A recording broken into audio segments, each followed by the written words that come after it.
You can't really whisper. Yeah. Yes. Be careful.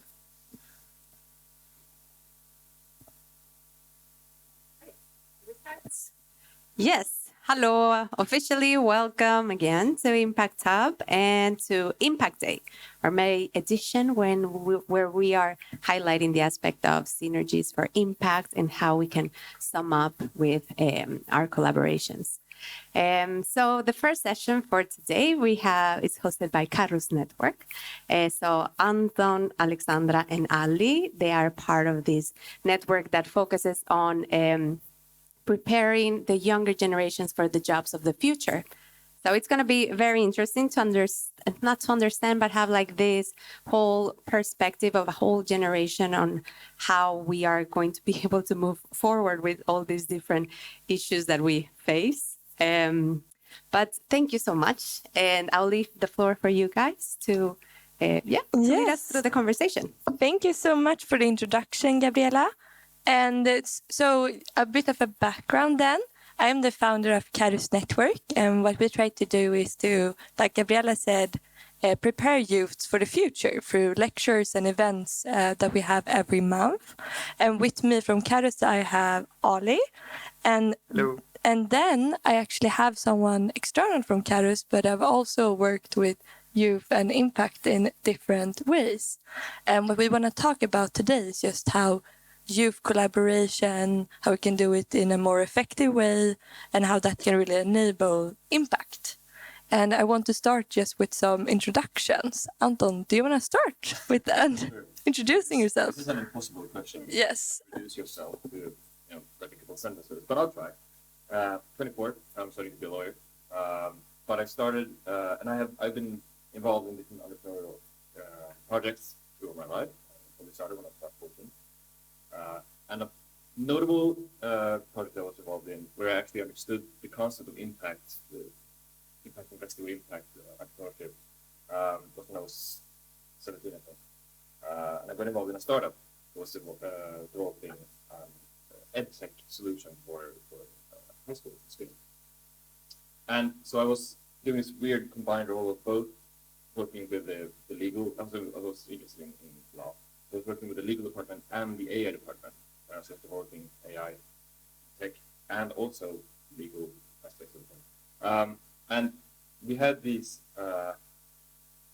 meetings with a lot of students as well, and academics and investors. And it was such an interesting and stimulating environment, especially for someone so young as I was.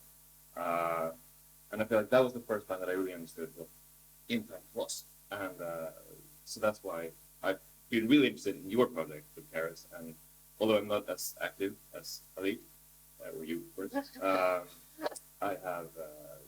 think it's very interesting and very important for this development. So yeah, that's about it. I'll start there, I think, and you can follow. Very good. Thank you. And Ali, do you want to tell us about yourself? All right. Yeah, I'm going to take a bit of your cheat sheet because you just gave me a template to start off of. So 22, I'm currently in my gap year, but I studied business in the Netherlands. And yeah, I also I was really interested in, started getting interested in entrepreneurship around high school.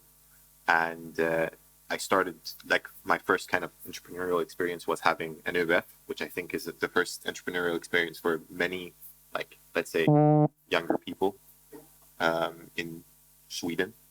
And then that's how I came across Carrus. I went to an event. It was at SCB, I think. Incredibly fun. Loved the atmosphere. And I think that type of atmosphere where you're surrounded by, let's say, quite ambitious youth. Not everyone interested in entrepreneurship necessarily, but most of us were interested in kind of how to build our future in an effective or ambitious way. So after a while I joined, but then I was gone for 3 years in the Netherlands. And once again, kind of a big chunk of what I liked about entrepreneurship was impact entrepreneurship. So Impact Hub, love this place. And I joined a social startup incubator in my university called Enactus, where we kind of just created social, it was kind of like a learning ground for students to create social startups.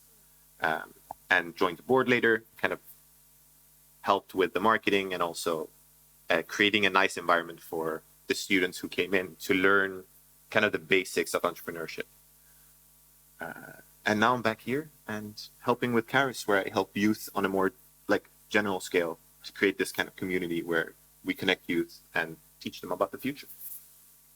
Thank you. And just short about myself then. So we founded Carrus back in 2017 when we went to high school. And the background to this was that when me and my friend met, we met at an event, TED Talk, but for youth. And after that, we continued going to these events. Back then, it was especially SAP 46 and at the Epicenter. And at that young age, we were so amazed that there were so many places you could meet and actually talk about impact and your values. Because back then I went to high school and the most things you talk about in high school was guys or some parties and talking shit about the teachers. And I went to a very ambitious high school, but it was still the same talk. And I was always wondering, isn't there a place or other people like me that just interested in other things? They're not better, but I just had another interest. So I was so happy when I met all of these adults at the events. So me and my friend, we started talking, can't we make this space, but for youth? And that's what we did then back in 2017. And since then, I think we have had about 80 events. We have been in 3 cities at least, and yeah, it's just been great. And I've really seen how much more potential you have than we normally think. We rely on a lot. Yes? Okay. No, but we rely a lot on external speakers that comes, and they're always so amazed. Wow, this 15-year-old, it's here on its free time, just learning about AI. I'm yeah, this is a lot of young people want to do this, but they didn't know this space existed. And I just feel in general, when we grow older, we tend to underestimate youth, their interest, and also their ability to actually create things. Like we said, now I'm 24, but we started this when we were 16 and 17. And we did it and got a large partnership with SEB. We worked with Yale University without even finishing high school. And we have engaged so many more youth at the same age and driven it without any budget, without any formal expertise on what we're doing. And I think that's my message in general. People are so much more competent. Yeah. Do I have to take a mic? Yes. I'm actually right. Everybody else. But I have a question. Yes. You said that the others don't respond as a unique, undeniable factor here, which you have something very special that probably the others have not assimilated. So the question is, what is that, and how can you transmit that to the others? I think that's a great question, but I think a bit of the misunderstanding is that I think a lot of people were like me, but in school, people conform to norms. Because remember, when I started Carrus, after that, a lot of these friends who only talked about guys and parties in school, they started coming up to me, talking about AI, talking about innovation, about impact. And I think it's just about creating a norm that it's cool to talk about impact. Because I love this quote, I think it's Carl Sagan, that's when you're when you're a kid, you love science. Every kid loves science and understanding the world, but with age, it goes away. Why? I don't have the answer, of course, but I've just noticed that making science and impact trendy, people actually respond. Do you mind if we go a little deeper? Yes. So what as far as your friends go, yeah, the ones that, they want to be pretty every moment, they look at your muscles and take pictures of themselves, and, they do the trendy thing and they're on Instagram and then do all those things. What do you think is happening there? Why do you never were interested in it, and why do you think they just go in that direction and exclude the more scientific, innovative, impactful things that?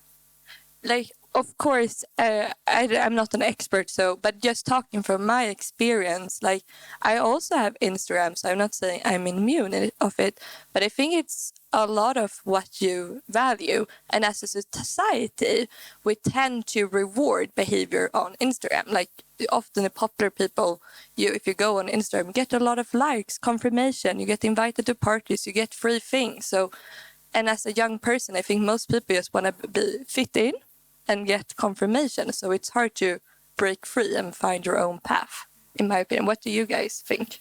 I think that what we're touching upon is whether or not, so it's conformity versus individuality. Yeah. And I think that what has to happen to make people more able to lean into their individualistic ambitions and being interested in their own things and doing what they love, we need to be more supportive as a society in general, but also in these communities or hubs of that individualistic, the morality of being individualistic, of pushing your own ambitions, which I think is sort of controversial in Sweden, at least. I think that our culture is not exactly founded on being individualistic. So I think that's probably one key aspect of this. It's not the entire answer, but I think that's a key point. I like your approach.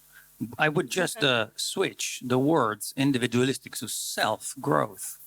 Sure. Then it doesn't sound like you're against everybody. Yes, we're not against everybody.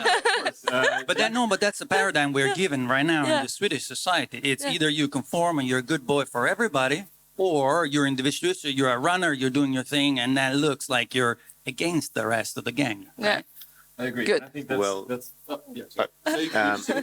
I would say, like, one of the unique, maybe not necessarily super unique, but in my experience quite unique in Sweden, is that you have these very, let's say, individualistic or self-growth centered people, but you also have this very community like centric kind of culture.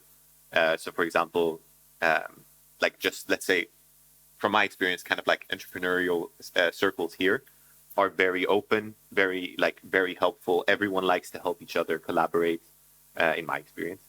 And I think, just going back to your earlier question as well, that kind of, those kind of environments are really what unlock that self-growth element, or kind of at least opens up those questions. If you're not in, like, let's say, challenging communities or like environments where you get asked these questions, like, what do you want to do in your future? What do you think about these things? Then obviously that's not like on the top of your mind. So like when I was in communities like Carrus or in Actus or the Stockholm Founders Club that I'm a member in here as well, like the discussions you have and kind of the, let's say the discussions you have and the perspectives you get is what kind of really opens your eyes to the possibilities. Because otherwise, when you're in high school, it's like, okay, high school, uni, work. And that's kind of the only thing that's there. And obviously then, if that's what's conditioned upon you, it's kind of hard to grow out of it unless someone shows you those options in a clear way. Could we say that the key here is thinking and questioning? Having a thinking and questioning mindset. Or being exposed to it. Yeah, I think it's more like you said in the end, like being exposed to it. Because at Carrus, we don't try to be like, oh, everyone should be an entrepreneur or everyone should be this. We're just trying to showcase different ways of living, different ways of thinking, and hopefully that exposure helps people to be like, aha, the way I've learned in school is not the only way. So I can start to question other things as well.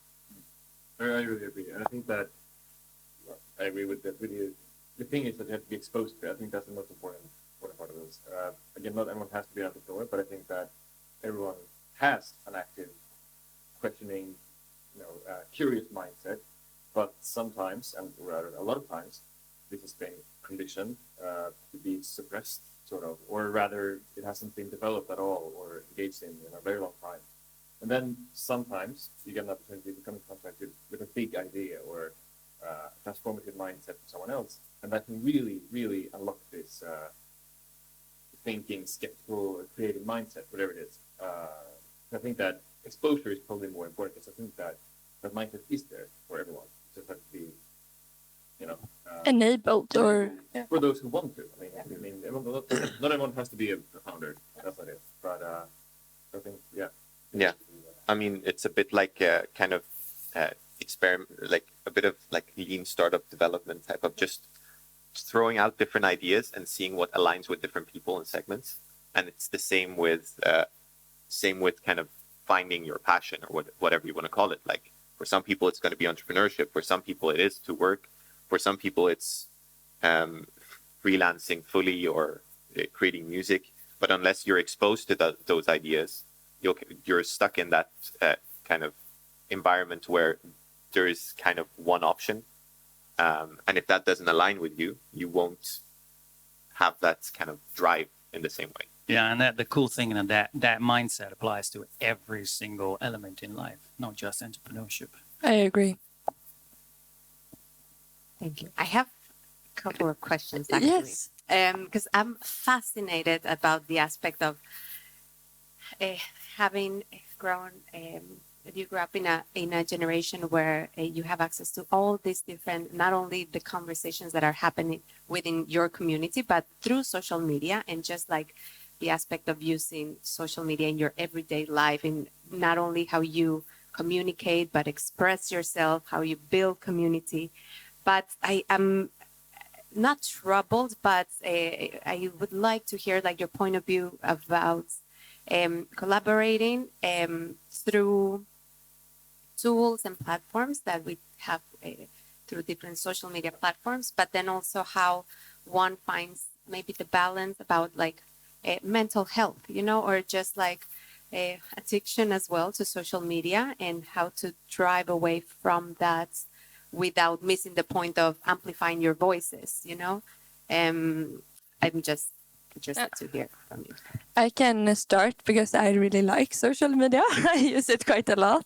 And if I begin with the positive aspect, I think it's exactly how Gabriella highlighted it. It has given us an opportunity to amplify voices that's like internationally, which I think is super cool, like what Greta Thunberg did, or other bigger influencer platforms that not just focusing on lifestyles but on actual subjects. And for me, social media has been a key on actually educating myself on different social topics. I know, for example, in different conflicts, a lot of people from the conflict area share their stories on Instagram, which gets widely spread. And I think that's what the positive impact is, that everyone gets this voice, actually. But do you want to add on the positive impact of social media? Positive. I don't think I'm No. the best one to speak No. on that. No. I think we can move on to the negative aspect. Yeah. So I will let you guys take the negative. I mean, I think we have a kind of a nice range because you love it. I don't even use it anymore, and I don't know about you. We can get to that. But I mean, there are the positive aspects, and I agree with you on a lot of the things you said. But I also think it really depends on the person, kind of the context you're in, and everything. In my case, I did not really. I don't enjoy social media. Most of them, I don't have Instagram or Facebook on my phone anymore. I'm still on there because you have to, but it just wasn't something I enjoyed using. It felt like a thing that was there that I spent a lot of time on, but I didn't get anything productive out of it. And that's maybe more on me, because obviously you're getting something productive out of it.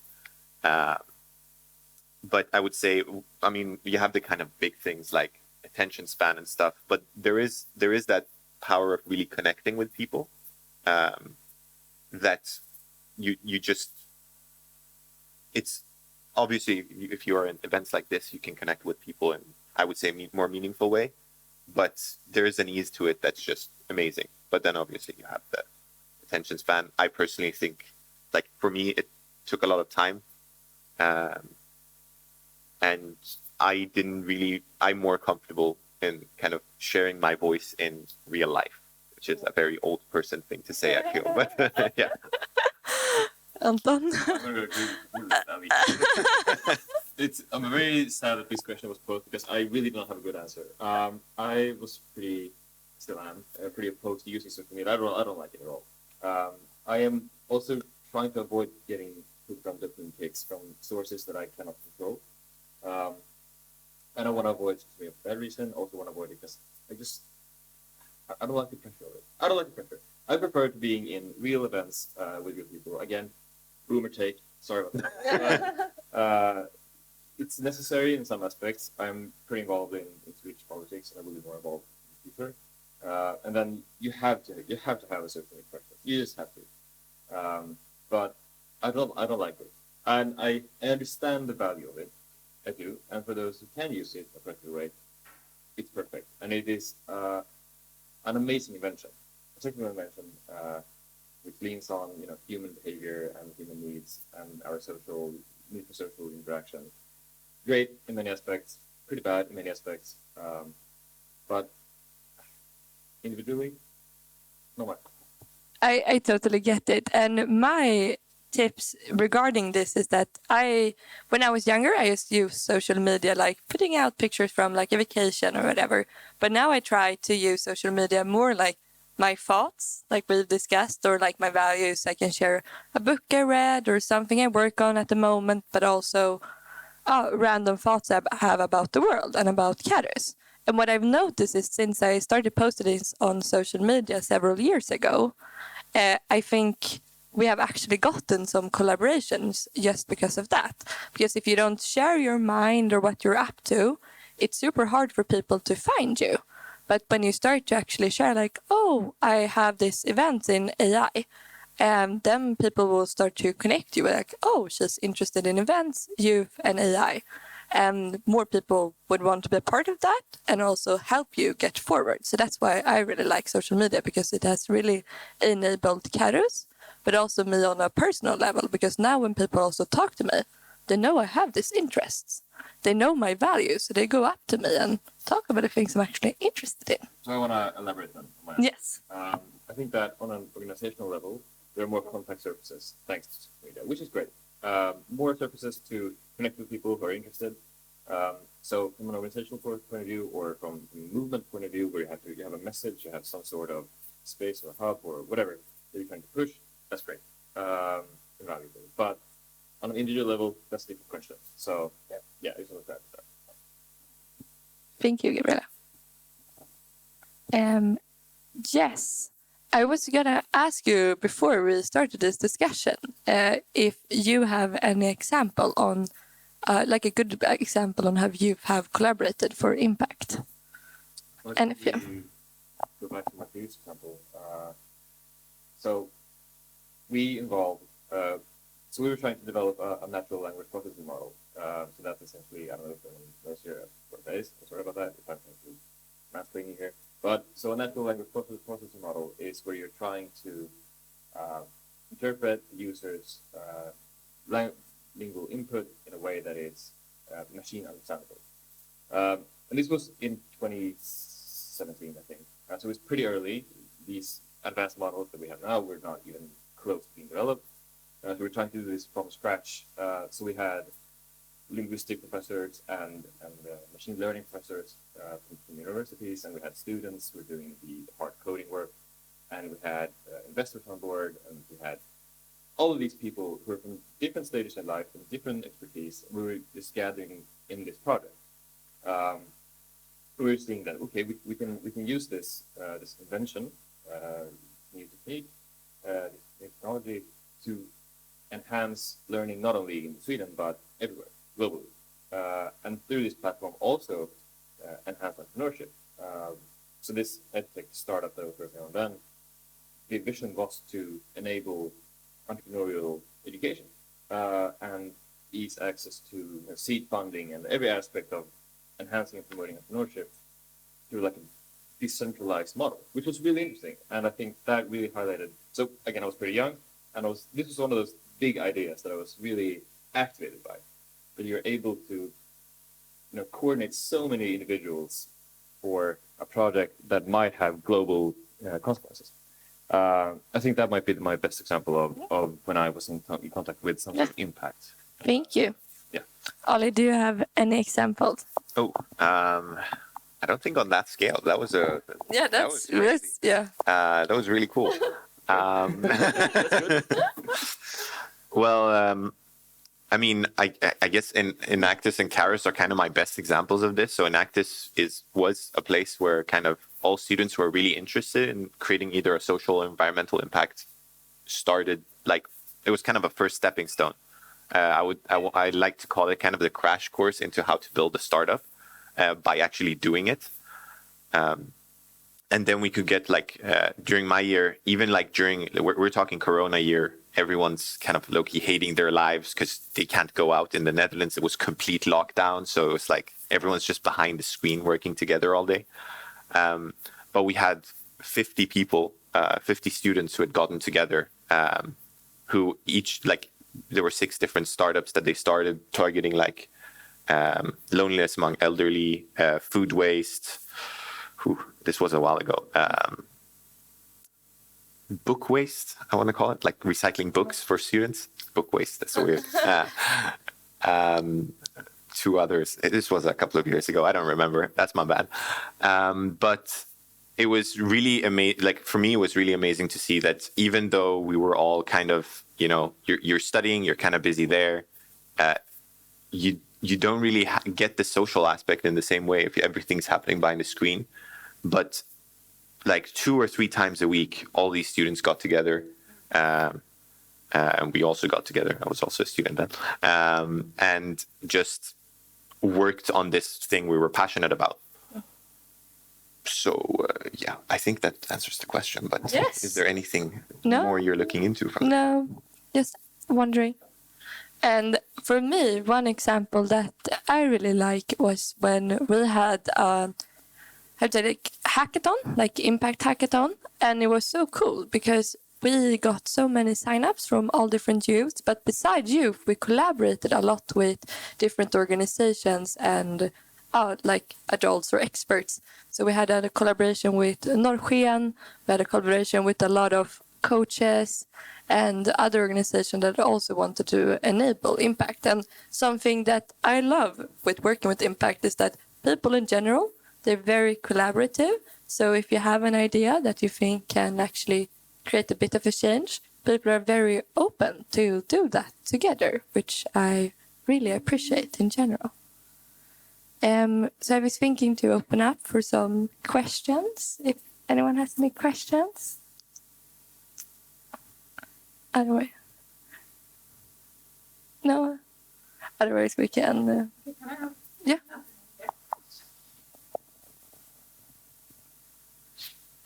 Okay. Very great work you're doing. I just want to ask, is there any criteria as to... I mean, I think you can. Okay. So my question is there any criteria as to the kids that you work with? Do they have to be of certain ages, have certain interests? Do you get what I mean? Yeah, I certainly do get what you mean. We try to be as open as possible. Right now we have the ages between 15 and 25, but it's open for younger, it's open for older adults because we love when people trans-generational meetings as well. And it's free event, so it should be as open as possible. You don't need to be ambitious, you don't need to be good in school, you don't need to... It's so basically no requirements. And why we did this was because we just want to encourage curiosity. So we think that some people that are great in school are curious. We think that some people that are bad at school are curious. We think that people with ambitions are curious. People without ambitions can even be curious. So it's a very open network. And I think if you would attend one of our events, you would really see that it's people from all walks of life, really. And that leads me to my next question, which is actually 3 in 1, but I'll just ask them together. So first of all, where can one find more information about your events, and how frequent do they happen? And then on the other hand, I want to ask, what type of coaches do you work with? And what do these coaches bring to the table for you? Like, is it a free collaboration? What type of coaches are you looking to work with in the future? Which ones have you worked with in the past? And what impact did they bring to the community? Thank I ask you. because I'm a coach. Oh, nice. So good question. So we have events at least every month, but they're usually smaller. So we're usually like around 20 to 40 youth. And our topics are very broad. We have just said it's future preparing. So, for example, tomorrow we have an event about AI. But the last month we had an event about space entrepreneurship, and before that we had sustainability, future of recruitment, entrepreneurship before that. Yeah, we kind of want to cover a lot of bases, and then just on the 1 month thing, we also have kind of a summer break. So during the summer months, we don't have anything. No, then we chill. Most youth don't want to do this during the summer. No, most people are away. And in regards to where you can find more information, I think our name is there, like how it spells, but it's Carrus Network, and we're both on Facebook, website, LinkedIn, like every social media practically. And the thing with our coaches and experts, we've been so lucky. I think we work with over 80 speakers, I think, if not more, or 100, I don't know exactly. And it's a free collaboration because we haven't had budget and people do it from their heart. Like, we don't get paid as well. I work as a lawyer on my daytime job. Do you say that? Yeah, my daytime job is a lawyer. And but they come from different walks of life as well. So, for example, tomorrow when it comes to AI, it's usually people who work with AI, who have a background in tech in somewhere. But when it was in sustainability, was someone connected to that topic. And when we have more of the personal development, it's always connected to that topic. For example, this fall we'll have something about self-leadership or something about learning. So it depends on the topic. What we really want to do is to, like we've highlighted many times, expose the youth to different experts, different coaches, different walks of life.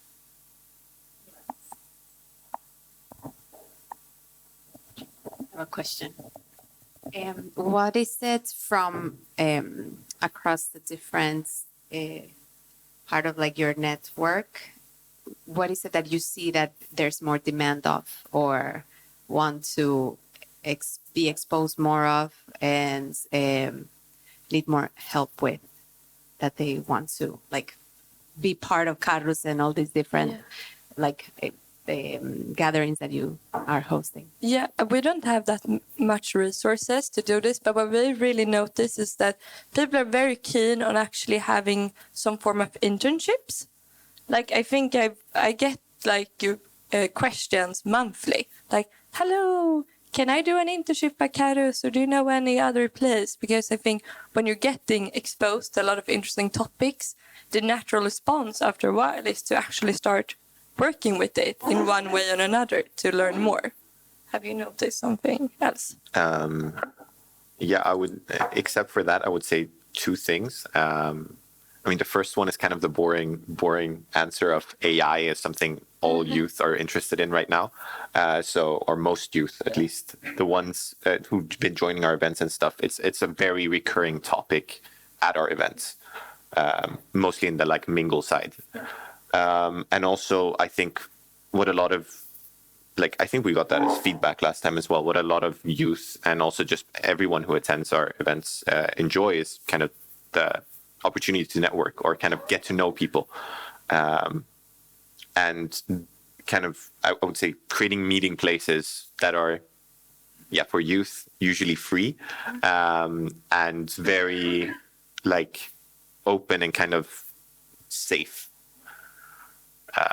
That would be, I would say that's, at least in what I've experienced, might be the biggest thing most youth we've seen look for.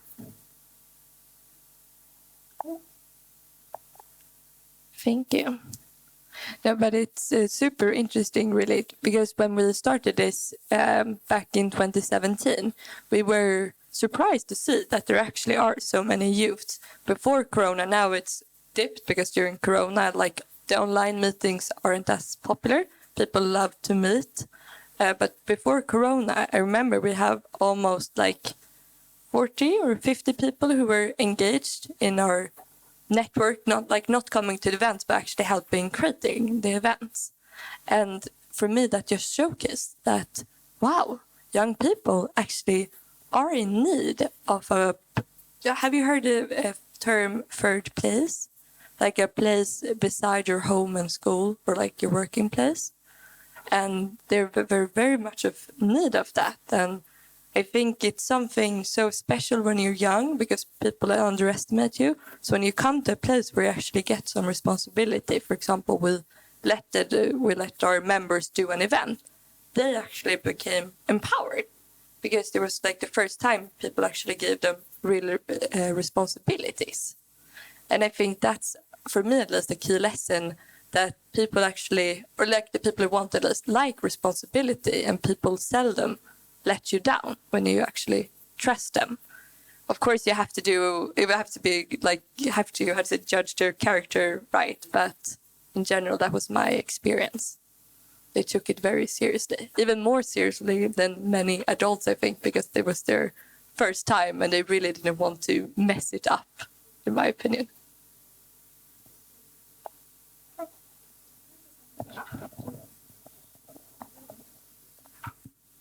Just following up on the point you just raised now, I am an immigrant. I moved to this country 5 years ago and I absolutely love it, except for the winter. Same. But I noticed something. In as much as there is a very, should I say, laid back approach to raising youths here, raising kids here, I feel this connection with the young ones, like they have an innate need and desire to be guided. Do you get what I mean? And when I say guided, I mean in the form of self-leadership, right? Like, so I would talk to lots of young people and I would find that, first of all, they don't want to do what the parents want them to do. They kind of find me cool to speak to because I'm an online entrepreneur. So when they hear, oh, you make money from home online, it's really cool to them. But then I see behind all of that is a need and hunger, so to speak, of how can I do what I love doing and excel at it, right? But then you cannot do what you love doing, become popular for it, excel at it, make money from it, become the next star of it if you don't find yourself. Do you get what I mean? So I just want to commend you for what you're doing because I think it's going to help a lot of young people as a starting point to start that journey of finding who they are. Because when you give them such responsibilities like those events you just said, I can pretty sure think that they're not going to mess it up because they want to impress you, because they have a source to showcase and portray their potentials, right? But in doing that, the biggest thing I think for them will be that they would find themselves. So it's like you're getting them ready to be ready for the top of the mountain, like the top of their next mountain. And when they look back years from now, they're going to think, oh, where did I first have that encounter? And it will be at your community. That's a noble thing you're doing. Well done. Wow. I get so touched by it. And like really, because on this topic, I actually met one of our members who joined like back in 2017 when they were just like 16. And now they're like studying university and soon done. And we just hug each other. And it's just like, oh, I'm so happy to be here. I remember when I was back at Carrus, it helped me so much, like develop my self-leadership skills, but also like connecting with other people, exactly what you're saying and shit. And for me, I know this sounds so funny because I'm so young and these people are like my age, but it feels like we're all like, it's my kids and I'm like seeing them grow up. I'm like, I'm so happy for you. Like you're going the way that you want to. And like you said, like this is just the starting point from them. And that's what we want, because we really felt like there's a gap for young people when it comes to education beside school, finding themselves beside the school environment. So thank you. Yeah, or like I love education. I love school, but like some compliment at least. And no. I think I want to add to this, and it harks back to my previous elaboration on the individualistic aspects of entrepreneurship. And I think that when you take someone who's young, 15, 16, is starting to shape maybe some ambitions, maybe some dreams, maybe some ideas, and they're willing to place themselves in a context where they are just themselves.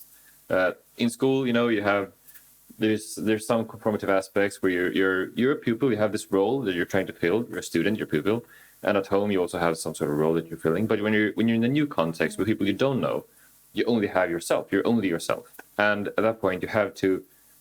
Again, I agree. I don't think people are going to mess up because they only have themselves in that context, and as such, they're going to they want to impress. They want to create every single possible opportunity for themselves to create this ambition or this dream or realize whatever their plans are. And I agree that this is probably the more valuable than education as it is. But they're also complementary. But I think that it is when you take someone out of these contexts with predefined roles, where they are their own individual persons, with their own individual dreams and ambitions, that they really flourish as individuals. So yeah. And also just engaging with trust, because a lot in school, it depends. If you have a good teacher, it's amazing. But if you've been like a bad student, there is like this pressure of continuing being a bad student because your teacher treats you differently. And I remember we had this instance actually with a guy who was and this is horrible, but he was a previous child soldier, had been involved with a lot of criminality when he came to Sweden. And then we had a lecture because it was it was something with the Swedish state. They had lectures for people who have been falling out of society a bit. And then he joined our network. And, we started talking to him without all of these like judgments of his past. And, he was just so amazed. He was like, wow, so you think I can actually study even though all of these things have done? We were like, of course, like you can. And this was 2 years ago now. And now he's like living, it's not because of us, but he's living like a much better life. And he told us back then, like, I'm just so happy someone just believed in me. Like, even though my background was so bad, like that you saw past that and be like, yeah, I can do something different. Apart from what you're doing, I think you should have a YouTube channel. Just for stories. I'm in love with stories. Like, the stories you tell about the individual changes, transformation, and connection with the members of your community. It's like an encyclopedia. Like, it's an encyclopedia of life. Like, it puts a face to what you're doing. It's commendable. So please just have a channel for stories. Yes, maybe that's great. That's a good Thank you. Thank you. We'll get on that. Yeah. So, Humans of Carrus. We can be. Thank you so much. We are a bit running out of time, but I would like just to end up very on a reflection note of what the context of this, because Carrus Network and Impact Hub, we are exploring how we can deepen our collaborations. And this was like a starting point of Carrus having a platform during Impact Day to share these stories, but also this movement of younger generations.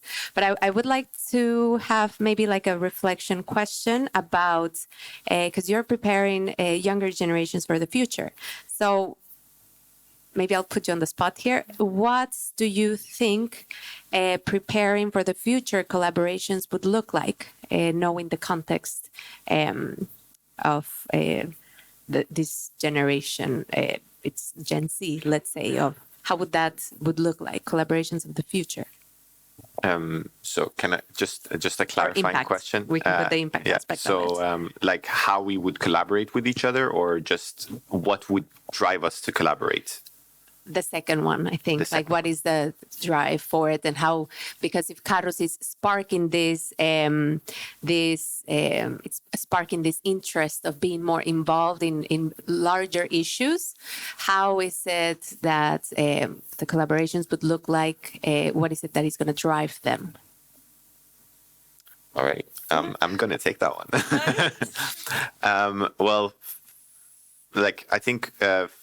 First and foremost, like kind of on the kind of bottom level, what I guess we as Carrus do is kind of, yeah, as you said, we kind of spark it. We're kind of like lighters with different flames, and we just try them on different youth, and whoever kind of, whatever fuse they have inside the fire that kind of gets going in them, that's what they're in. Not that's necessarily only what they're interested in, but that's kind of the initial spark. And after that, I think like what people that have those like that where their sparks have kind of ignited, let's say, where they've started, they've found what really gets them going, what they need, and is a place to connect with like-minded people, because that's I believe like to really like, I mean it's obvious, right? To really like make an impact, you need to collaborate, and unless you have those meeting places, whether that's Carrus or places after that, like Impact Hub, SUP 46 is still a thing, right? Norque, and all these places where like just people gather these people that are interested in certain things, especially like impact. If you gather them in one place, conversations happen, and then that's when the ideas get created. That's when the movements start. So a combination of just like kind of, I think I said it to you earlier as well, just like expose everyone to a lot of different stuff and just see what happens, and then expose them to a lot of different people and see what happens. That's kind of my answer on that one. Yeah. Thank you. Yeah. Do you have anything? I really like what Ali said. I don't think you have anything to add. No. Same.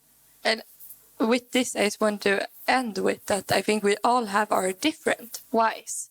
And that's why it's hard to like pinpoint. For some people, it's just been about finding a community. For some people, it's the environment. For some people, it's social change or your background, and just exposing people and letting themselves find their driving forces.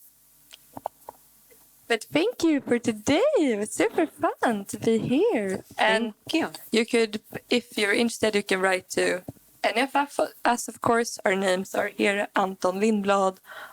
I'm so bad at your name. I'm sorry. I've known you so long. I'm just gonna do it myself. Ali Alex Najla Vanpour. The funny thing, I'm also Persian, but I can't pronounce. And Alexandra Sandberg. And of course, Carrus Network. Yes. Thank you so much for today. And warm applause. Thank you for having us. Thank you. Thank you, Carrus. Great. We How have does a this, quick pause. Thank you so much. We are going to be back in 5. We're going to talk about Zero Waste Palestine. So Najla, she's going to be our next presenter in the same space. So feel free to have a little leg stretcher and join us back in 5 minutes. Thank you. Perfect.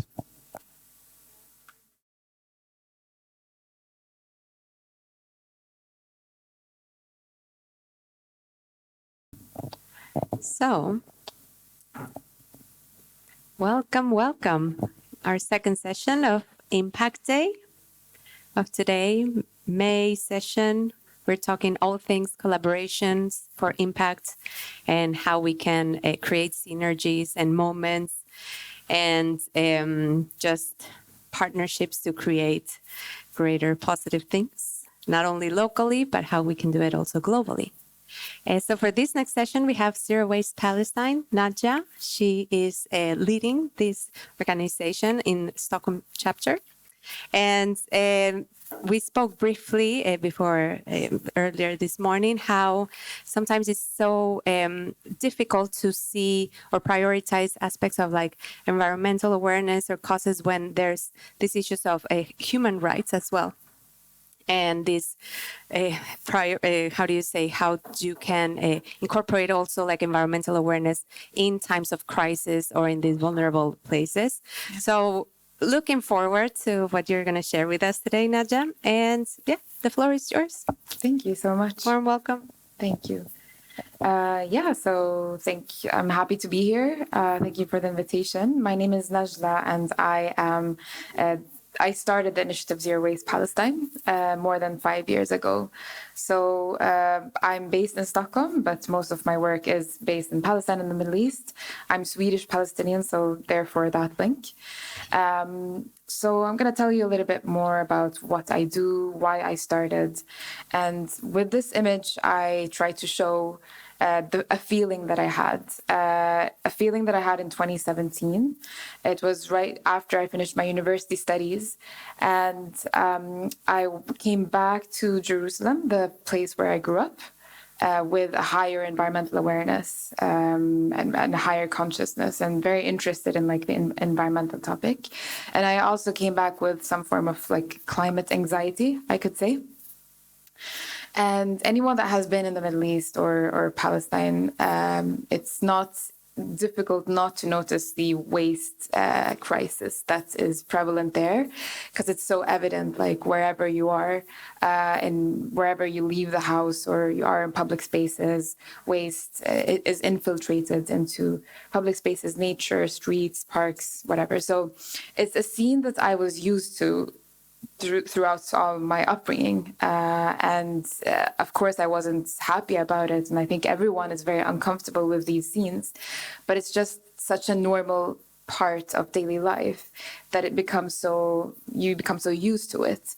So it's kind of like, yeah, you're annoyed by it, but it's just there, and you don't really know what to do about it. But in 2017, I had that feeling of helplessness that arose, feeling of helplessness combined with a frustration about me not being able to do anything about this crisis. So that, I felt very small and helpless. So it led to me having that feeling that I don't want to be a part of this problem. And therefore I decided to reduce my own waste because I didn't want to, my own individual household waste, because I didn't want to contribute to the piles of waste existing everywhere. And I was very inspired by the global movement, the global zero waste movement that encourages people to live in a way that you can reduce your own personal waste in order to reduce your negative impact on nature and the environment. This is a video, but I'm not going to play it since it's because of some technical difficulties. But it basically shows one of the landfills present in Palestine, one of the biggest landfills that has reached its full capacity. It's just a typical scene of what happens to waste after it goes from the dumpster. So in 2017, I decided to start a platform, a blog called Zero Waste Palestine, and that's when it's a way to kind of communicate what I was trying to do. So communicate my waste reducing habits and spread awareness about environmental issues in a context that is specific to Palestine and the Middle East. And basically, I wanted to share an idea that despite the lack of proper waste management facilities and infrastructure for recycling, there is a possibility to reduce your waste despite the lack of the proper, fundamental needs that are there.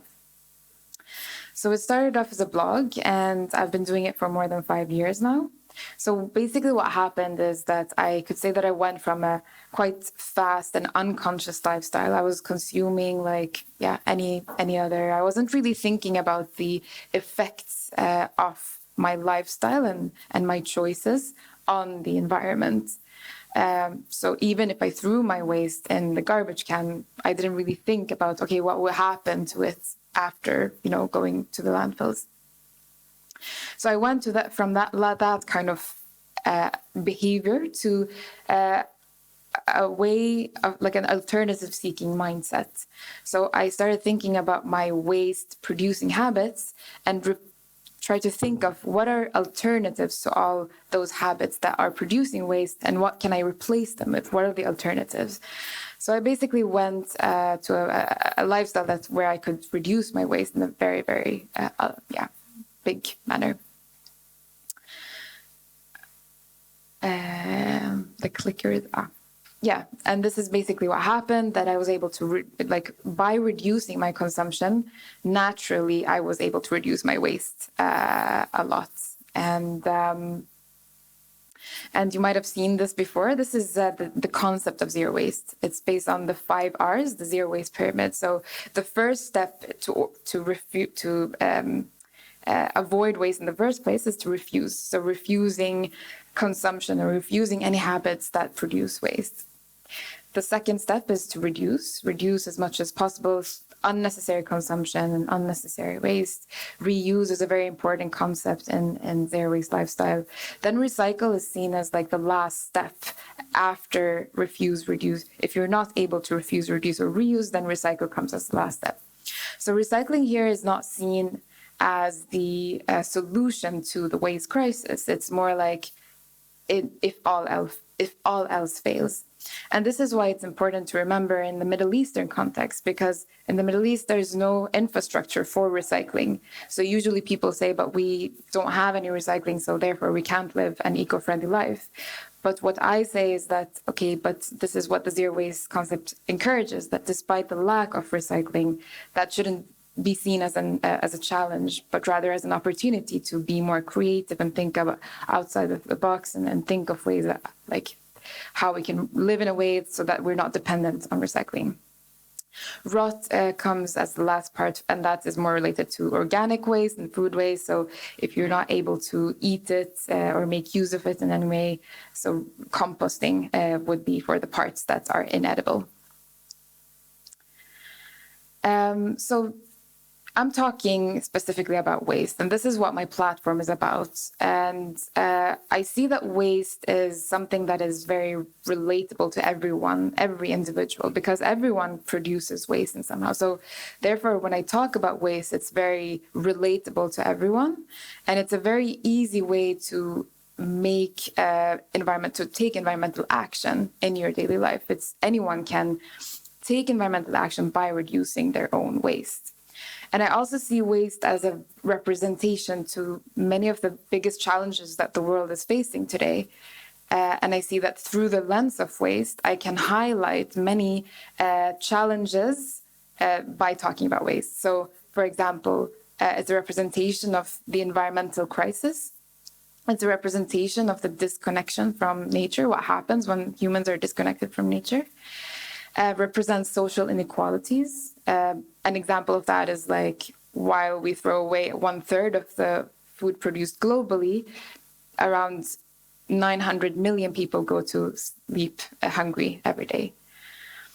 Consumerism, capitalism, unconsciousness, that is what you can highlight with waste as well. Faults in design and faults in the system, systematic inefficiencies.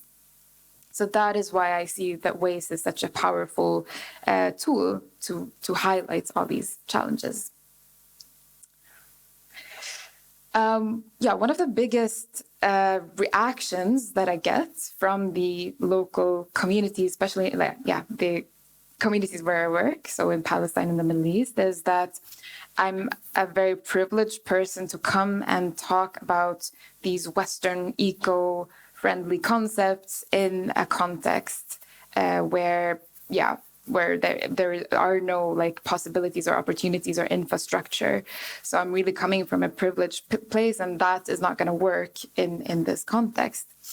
But the thing here is that I always try to incorporate this message that the zero waste or eco-friendly lifestyle concept, it's not a concept of the West. It's really, coming back to our ancestors and connecting with the roots as, the environmentalist Palestinians as we really are. Because if we look back to our grandfathers, how they used to live, they really didn't have anyway. So this is an idea that connects to many, because especially when it comes to Palestine, the concept of the connection with the land and connection with the identity is such a powerful thing to have, because of like the identity, the Palestinian identity is very threatened by the situation and the occupation that is in. So this is a message that many relate to and many find relevant. So have I reached zero waste? Zero waste is it's a concept based on reaching perfectionism, and perfectionism is quite difficult to reach, especially in this modern society that we live in today. And to be completely transparent, I haven't reached zero waste 100%, but I've been able to reduce my waste by 90%. And I see that I see zero waste as kind of my North Star. It's like my guiding star, and okay, this is the ultimate vision that I would like to reach, but I try my best in order to reach that, like through my daily habits. But I'm not gonna like punish myself and if I'm not living zero waste 100% all the time, because perfectionism isn't really the most efficient thing and efficient way to deliver a message sometimes. And this quote really is one of my favorite quotes when I talk about zero waste. It's by Zero Waste Chef, who says that we don't need a handful of people doing zero waste perfectly, but we need millions of people doing it imperfectly. So yes, I could reach zero waste 100% if I really go out of my way every single day and because it also requires a lot of time and a lot of like effort to kind of find the right places and so on. But this is something that I connect to a lot. So the role of the individual, this is also a reaction that I usually get from people. The environmental crisis is such a huge, it's a systematic problem, and it's really the biggest responsibility lies on governments and companies and the huge emitters. And the individual is not going to make a big difference no matter how much we try. And yes, that is true. But the individual is also part of this system. So it's not constructive to always put the blame on the bigger guys. Of course, they have the bigger responsibility, but we should not underestimate our role and our power as individuals to actually ignite and be catalyzing that change. Because if the fundamental awareness and consciousness in society is not there, then how are we going to have aware policymakers? How are we going to have aware decision makers in businesses, and so on and so on? And also the individual has a powerful role when it comes to consumption choices and deciding or voting for the policymakers and so on. So it's a really tricky question, and I often fall into that idea of like, but it's not gonna matter, like it's really the big emitters and all that. But I think that if I underestimate my role as an individual, then I'm gonna lose hope, and then I'm gonna lose motivation for what I do. So this is really kind of what keeps me going forward. And I also see that what I do is I believe a lot in the ripple effect. So if I believe in something very like passionately and powerfully, then I believe that I can transmit that idea and feeling to others, and that is what I try to do as much as possible with my platform and my communication. So what can you do today? That's the question. So there's a lot we can do. There's so many like ideas on how we can live more sustainably, how we can reduce our waste. But I'd really like to invite you to, it all really, we were talking about that today as well. Like it all starts from the why and like connecting to your own purpose of why you want to live sustainably. So I don't want to be the preacher, like to my audience. I don't want to be the person that's like, do this and do this and do this so that you can be more sustainable. But it's really like working on the fundamental mindset changing, because if that is not present, then we're not going to do anything. No behavior is going to be sustainable in the long term if it's just going to be, because we should or we have to. So really connecting to the why. And that usually comes down to very simple and basic things like the pure love for nature and the pure love for protecting where we come from and protecting the nature. So collaboration. So coming back to the theme of today, often when I walk down supermarket aisles and walk by like the overfilled garbage containers, I have this feeling of helplessness that comes again. It's like a recurring feeling that I have, despite my work in this. And I feel that, it's really like no matter how much I try on an individual level and no matter how much I try to raise awareness for individuals to reduce their waste, it's really the companies are still gonna produce in a way. They're still gonna produce waste. The governments are still gonna the root cause is like this systematic issue that exists, and that is kind of what needs to be addressed. And here, collaboration, of course, is key, because it's not enough with only these tech solutions that are out there that solve some form of climate issue. It's not only enough with awareness raising platforms, and it's not only enough with even if the legislation and regulations and policies are in place, if that fundamental human aspect is not tackled and thought of and talked about, then those solutions and regulations are not gonna have a long-term impact, or they're not going to have any. So here it's like a collaboration of everyone in society, basically, in order to reach waste reduction ways, both like we need the scientists, we need the engineers, we need the tech people, we need the social workers, the psychologists, the behavioral analysts, and so on. And I'd like to end on like the vision that I want to reach, the ultimate vision that I'm trying to reach, or that I want to reach with Zero Waste Palestine and my work in general. And it's basically, I want to see a world with environmentally conscious individuals and communities that are empowered to take environmental action and that have that confidence to engage in environmental action.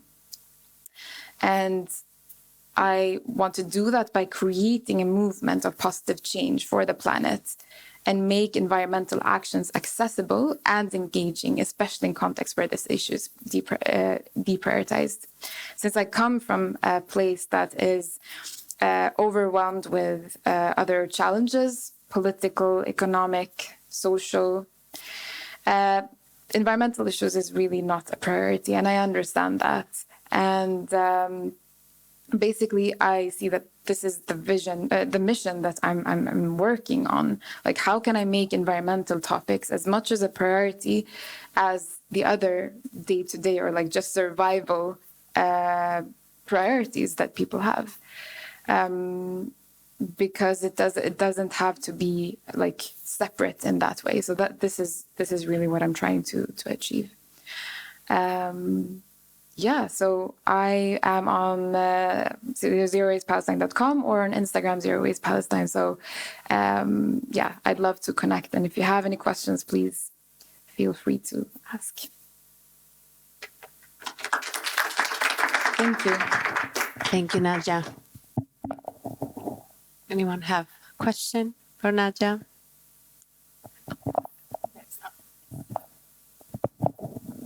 Thank you, Najal, for beautiful. It's not on. Is it on now? Okay. So I was just going to ask you, could you share with us maybe 5 ways or 5 things we can instantly start doing today, which are like actionable steps that we can take to reduce waste? Yeah, thank Can you. you share with us that so we can take that away and start implementing? Yeah, so Thank a simple one is refuse everything that is disposable, all disposable items, and replace that with reusable items.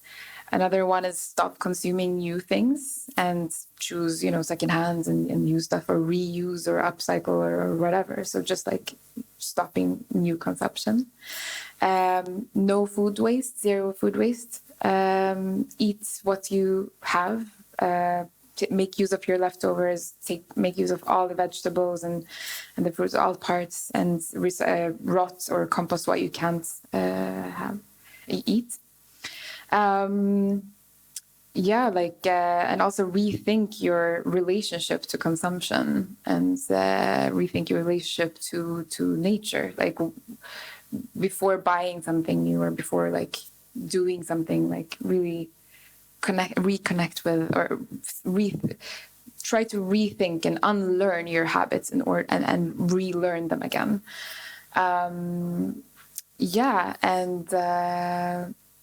Just have, like, another thing is to make it easy, just have everything that you might need with you at all times. So like a reusable bag, reusable cutlery, reusable cup or water bottle, etc., so that you're not like having to depend on disposables at some point. Thanks. I would like to ask. Thank you so much. First of all, I mean, I was just like how you're saying these things are. We know that of course, one doesn't want to live in a dirty place. One doesn't want to live with pollution around you. One wants to live in a clean environment. And how you say, like, it's easy for one to say it when they live in that environment. Meaning, if you live in a clean environment, then it's easy to say, like, why you're not doing this? Why, to judge without when you come from a privileged area or privileged context. But I would like to ask you, because in all these different movements, the most important thing, or for like to make them lasting or inspiring, or like to have people join you, we want to see who are the people behind it as well. Like, how do you identify with them? And I mean, I just want to, because you are the face of Zero Waste Palestine, but on your side, like on your personal story, what is it that sparked for you? What were you exposed to that made you rethink, like, this is not what I want? Like, when was that point in your life? Regarding Zero Waste Palestine, you mean, or like when? Yes, or like just get involved in these environmental issues, or like be like driven by this, like to continue your journey of like dedicating your life or like your vision, or make it your mission to be an advocate for these issues. Yeah, it started from like the first point I was aware. I became aware of like a climate crisis and environmental issues was in 8th grade, when I watched an Inconvenient Truth, Al Gore's Inconvenient Truth. So that's what, like, the first kind of point when I became aware of this. And since then, I was aware, but I haven't really like engaged in environmental action or activism and so on. But the real tipping point was, as I described, in 2017 when I came back to Palestine, and I just couldn't take the trash anymore, the trash scenes and the trash landscapes. And and yeah, I felt that it's something that I really needed to work on, because I didn't want to be part of that, and it gave me so much like environmental anxiety, just this feeling of helplessness, and it made me, I just started from like a simple WordPress blog, and then it kind of grew with time. So now I'm really passionate about this topic, and this passion grows more and more. And I'm also very concerned about the inequalities, social inequalities and environmental justice topics, and that is very relevant, especially in the Palestinian context. So. And how you're saying they're not separate from each other; they're all intertwined. Yeah. Yeah. Exactly. Thank you. Thank you. Thank you so much for your presentation. I think it was very interesting to learn more about how we can support and put out something out of there and try to make a change, even if it's small. I would like to know if you can talk a bit more about the communities you are working with. How is the process to involve communities in your project?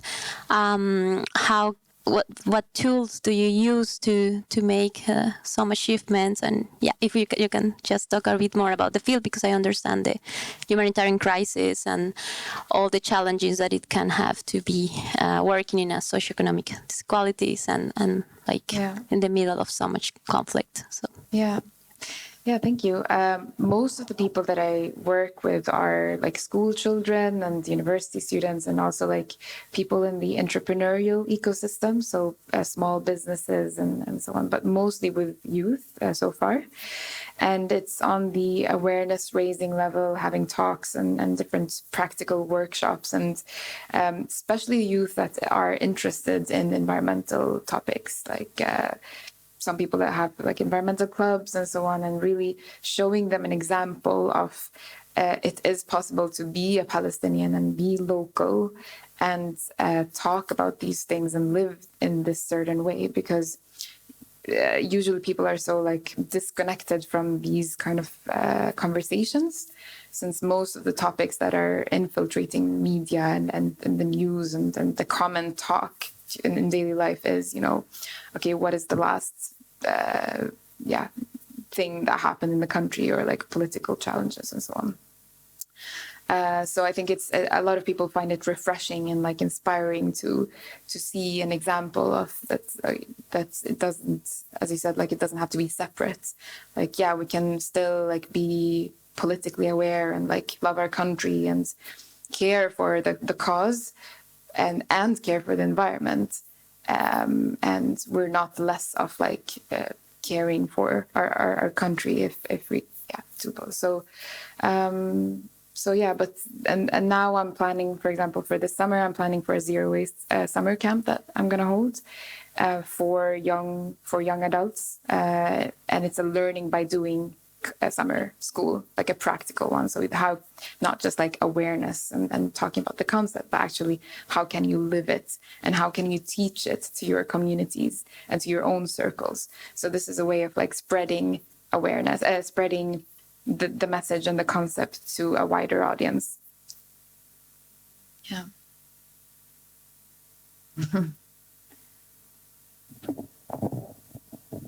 Thank you for your talk. Is this working? I think it's working.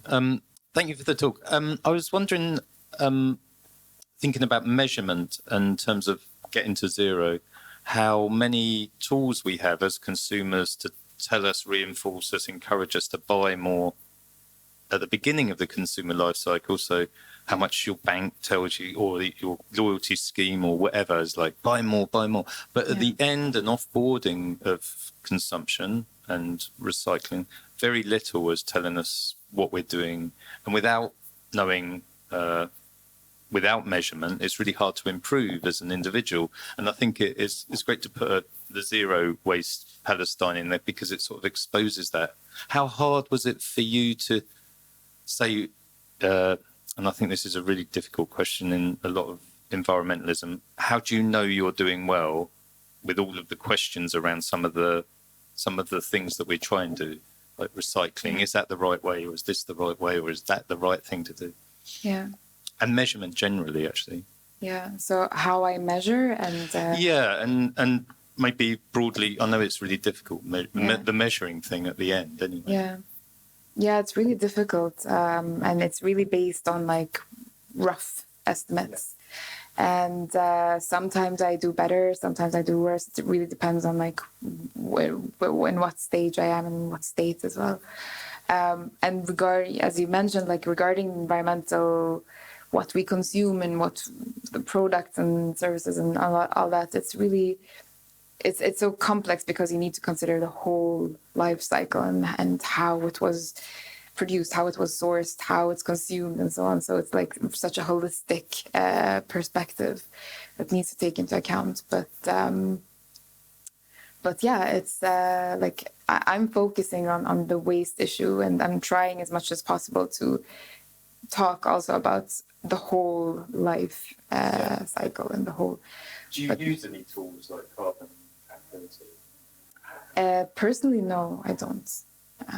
You tried, I'm just wondering, because I tried them in the carbon plan and really complicated and Is it like the individual carbon footprint thing? Or? Yeah, it's sort of individual carbon trackers that you can use an app and I find them so complicated and difficult that it becomes overwhelming again to measure impact. And I've tried them a couple of times before, like measuring my carbon footprint, and every tool has a different, very, very different measure. And these tools, they're all based on estimates, of course,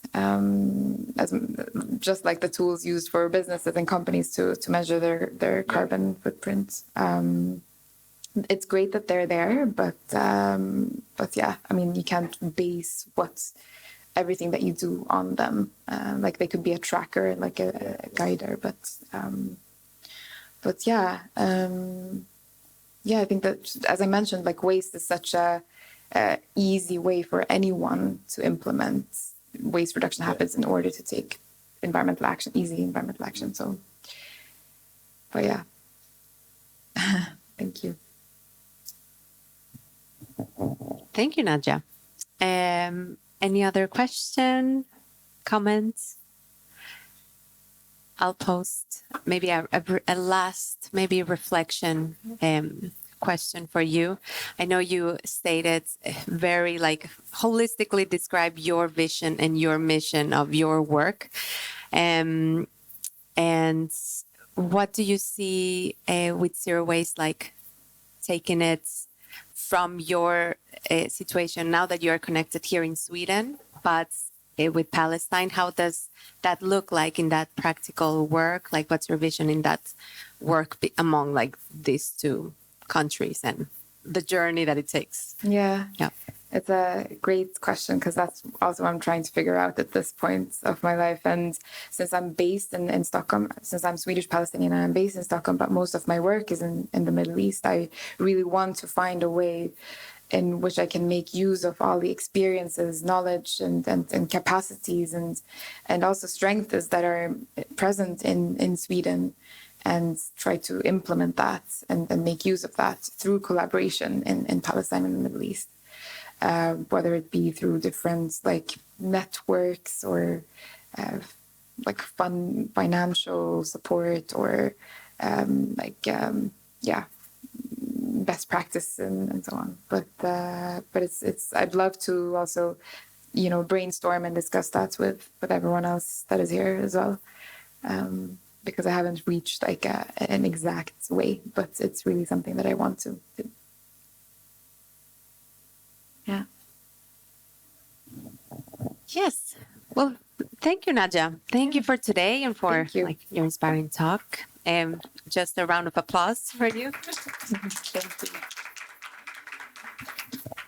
But you'll stay around for a bit throughout the day. Yes. Okay.